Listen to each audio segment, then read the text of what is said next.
வணக்கம் dear students. இப்போ கேட்டிருக்கிற question என்ன, ஒரு ரியாக்ஷன் கொடுத்துருக்காங்க. இது உங்களுக்கு தெரியும். ஃபீனால் கூட CHCl3 அண்ட் NaOH யூஸ் பண்ணால் இது ரீமர் ஹியூமன் ரியாக்ஷன். இதில் எலக்ட்ரோஃபைல் என்ன அப்படின்னு கேட்டிருக்காங்க. இது நீட் 2018 கேட்ட கொஸ்டின்.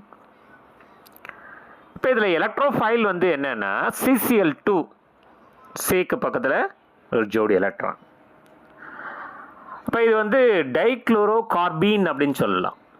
இது எலக்ட்ரோஃபைல் தான். எப்படின்னா எலக்ட்ரான் டிஃபிஷியன்ட் காம்பவுண்டு தான். ஏன்னா கார்பன் சென்ட்ரல் கார்பனை சுற்றி 6 வேலன்சி எலக்ட்ரான்ஸ் தான் இருக்குது. 2 Cl, அப்போ 2 பாண்டு, பக்கத்தில் கார்பன் கூட ஒரு பேர் ஆஃப் எலக்ட்ரான்ஸ். அப்போ ஒரு பாண்டுக்கு 2 எலக்ட்ரான், இன்னொரு பாண்டுக்கு 2 எலக்ட்ரான், கார்பன் பக்கத்தில் பேர் ஆஃப் எலக்ட்ரான் அப்படின்னு சொல்லும்போது மொத்தம் 6 வேலன்சி எலக்ட்ரான்ஸ் தான் இருக்குது. அதனால் இது எலக்ட்ரான் டிஃபிஷியன்ட் காம்பவுண்டு தான். இந்த ஈக்குவேஷனில் கொடுத்துருக்கோம் பாருங்கள். Chloroform plus sodium hydroxide gives CCl3 minus, so and gives Cl minus போயிடுச்சுன்னா CCl2, கார்பன் பக்கத்தில் பேர் ஆஃப் எலக்ட்ரான்ஸ்.